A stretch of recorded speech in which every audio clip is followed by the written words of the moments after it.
Good morning, Silicon Valley. I'm so happy to be here with you world-class entrepreneurs and scientists in the audience and across the country. We've been busy building the future and setting the global values for technology, like a freely shared internet not controlled by any government. We have lofty ideas and we believe in tough but fair competition. We also believed until now that we were on top of the world, confident that our open innovation culture would prevail. Well, I'm here to tell you that may not be the case. Your competitor isn't a company down the street here in Silicon Valley. It's a deeply strategic technology juggernaut, the Communist Party of China. Because China plays by different rules, our style of doing business and ability to set the values for technology may soon become much more limited. And it's happening faster than you think. It's time we acknowledge that China systematically extracts technology from the West through both legal and nefarious means. The stakes are enormous, but the news isn't all bad. All of us here can affect how this comes out. Instead of closing our system, as we're already beginning to do, we can and must compete, and then in some cases, we can even cooperate. So let's discuss, first, how China is reaching its goal to be number one in most key technologies. Second, where that leaves us. Third, what the US and the West have done about it to date. And fourth, what we must all now do together. One example of how China acquires cutting-edge tech sounds like a good spy novel. Su Bin, a Chinese national, owned a small aviation firm in Canada. He was a renowned expert. What no one knew was that he was also one of China's most valuable spies. Su was the key to an enormous hacking operation. He was what's called a spotter. He would lead Chinese government hackers to the most interesting engineers and leaders inside Boeing and other US aerospace firms. With Su's help, they then stole hundreds of thousands of files related to the C-17 military transport plane. It paid off. Here's the US C-17 cargo plane. It cost $31 billion and years of engineering effort to create. The Chinese hacking operation, by contrast, cost just $1 million, and the outcome was this. Notice anything? This is the Xi'an Y-20 cargo plane. Doesn't it look a lot like its US counterpart? Now, let me be clear. Not all Chinese steal technology. Many are first-rate innovators in their own right. But the politics and values of the Chinese Communist Party are not like ours. It's a top-down authoritarian system. This is President Xi Jinping, and what he says goes. When was the last time you saw our president in front of our Congress getting this kind of applause? President Xi has been very public and intentional about China's goals. By 2025, China wants to master and produce at home key technologies like semiconductors, self-driving cars, 5G, and others. By 2035, wants to be a global leader in innovation in all key technologies. And by the middle of this century, China wants to lead in national strength and influence with an army that can fight and win. How is China reaching these goals? There's nothing wrong with China wanting to rise. Nothing wrong with wanting to innovate. But China often doesn't play fair. Our Western innovation system is based on private enterprise, unguarded universities, and open source research. Not so China's. In the past few years, the world has woken up to China's effort to vacuum up the world's technologies.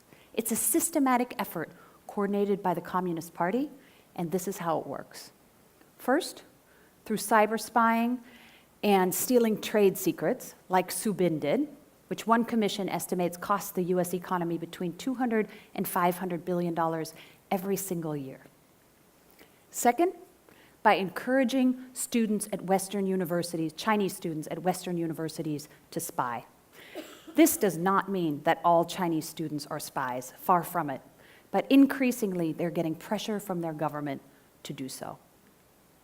Third, by investing in some of our most advanced technology companies.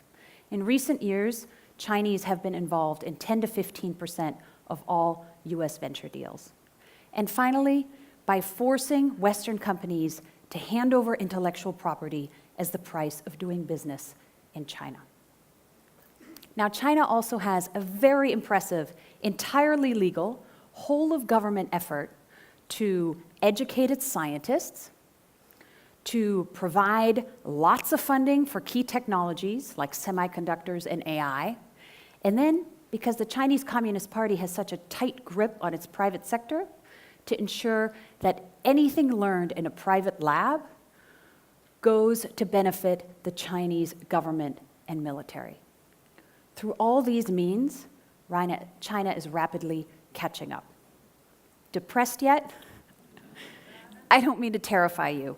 I love China. I wrote a book about it. I travel there all the time. I have many friends there. This is not about the Chinese people. But it's time that we connect the dots on what the Communist Party of China is trying to do. They haven't surpassed us yet, but when we look in the rearview mirror, those objects are closer than they appear. Where does this leave the US? We used to pour generous funding into the toughest technologies, but no longer. In recent years, of all the global money going into AI startups, almost 50% went to Chinese startups, just 38% to the US, and far less to the rest of the world. We used to give our students a world-class science and technology education, but no longer. A recent OECD study ranks China 10th in the world in science and math scores, and the US a measly 31st. That's unacceptable. We used to collaborate effectively between the private and public sector, but no longer. Numbers are hard to compare, but in recent years, the Chinese government has vastly increased its research and development funding, so it now spends nearly 9% of its budget. The US spends less than 3%. Compare that to the space age in the 1960s, where we spent nearly 12%. And finally, we used to set the global values and standards for technology, but no longer. Huawei, a Chinese company, is set to dominate the 5G infrastructure, the antennas and routers that are going to run everything from your mobile phone to the whole Internet of Things. We shouldn't want any one company, Chinese or not, to have the ability to shut down our electricity grid, or if they want, make all the self-driving cars veer off the road. There is no good outcome to the path we're on. If we do nothing, here's where we end up. We could see, for example, the spread of China's Orwellian social control system to other countries, where they're using face recognition and monitoring what people say online to stop jaywalking, sure, but also to make sure that no one's saying anything negative about their government. China's already using this to oppress their own Uyghur minority, and they're exporting that technology to dictators around the world. We could see dangerous gene editing experiments on humans if we don't work together to set the ethics for this type of research. You already saw a Chinese scientist come out with a, quote, AIDS-proof baby late last year. And most importantly, we could see violent conflict increase because we haven't bothered to set the norms for cyber war, like we saw in our 2016 election, or robots in war. And as China and others increasingly adapt these technologies and their international ambitions grow.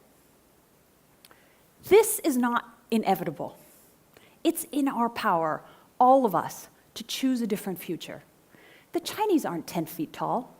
They have a long way to go, and we can compete effectively if we get started now. So what have we done to date? It's been almost entirely defensive. So far, the US government has pulled up the drawbridge to Castle USA, dug a moat, and tried to protect the technology that's inside. We recently tightened up our laws to make it harder for Chinese and other foreigners to invest in our technology companies, and we're in the process of broadening our export controls so US companies can't sell cutting-edge technology to China. This alone isn't going to solve the problem. Moats and walls won't work. Technology is airborne. Much of it has already flown. As all of you know, we're part of one global web of innovation. Let me give you an example. Semiconductors are often designed in the US, but then manufactured in South Korea, in Japan, and in Taiwan. From there, they move to China, where they're assembled into all the gadgets in your pocket, and from there, they're sold all over the world. Tech companies collaborate across borders and innovate everywhere. Alibaba, a Chinese company, does much of its AI research in China, but also in the US, in Moscow, in Israel, in Singapore, and elsewhere. Google has advanced research labs here, but also in China, in London, in India, and around the world. Breaking up this global web will be nearly impossible. Most countries won't go along and would punish us as much as China. So what would a positive offensive strategy look like? To compete, we do not have to declare the Chinese people the enemy, and we do not have to close ourselves off from the world. Here's how we, all of us working together, including you, could do it. On the global level, we have to stop going it alone. After World War II, a remarkable group of people came together and created the United Nations, the World Health Organization, and the IAEA that governs nuclear power. It was an enormous effort, and it paid off. Well, it's time for another such effort. We could create, for example, a Tech 10 group of like-minded countries, including Israel, India, Japan, and others, that would meet regularly to set the global values and standards for technology, to make sure that AI doesn't invade your privacy, and that there are norms to govern cyber war. China wouldn't be excluded from this. It would just have to accept the same high standards.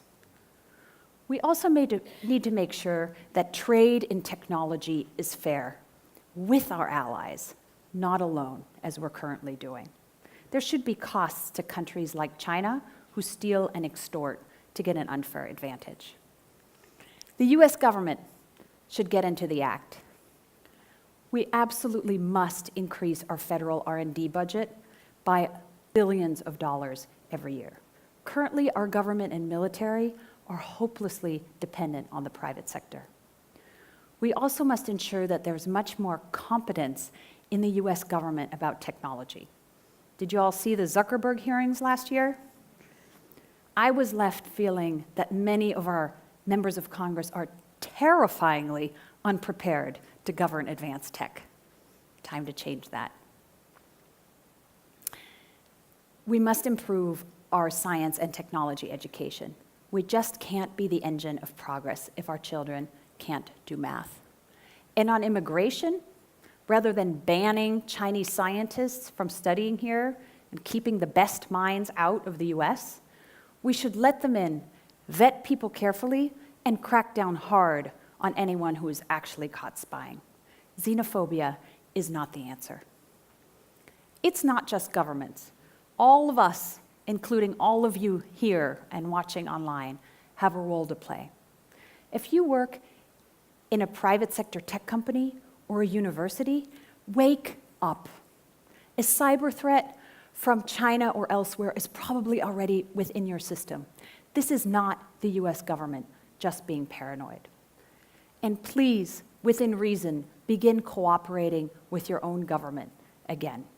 All of the legendary Silicon Valley companies, Fairchild Semiconductor, Varian, and others, did this. Contrast that with Project Maven, where last year Google and the Pentagon had a huge blow-up over working together on a pretty basic AI project, and Google ultimately pulled out. Within reason, we must become patriots again, rather than just fixating on becoming unicorns. Together, thank you. Together, we can bend history. And if we create a level playing field, we can even cooperate with China on tech that helps all of us. Solar, wind, biotech, things that help all humans. We're a magnanimous people with big ideas. We're being called on now to make a once-in-a-generation effort to steer technology in the right direction. Let's get started.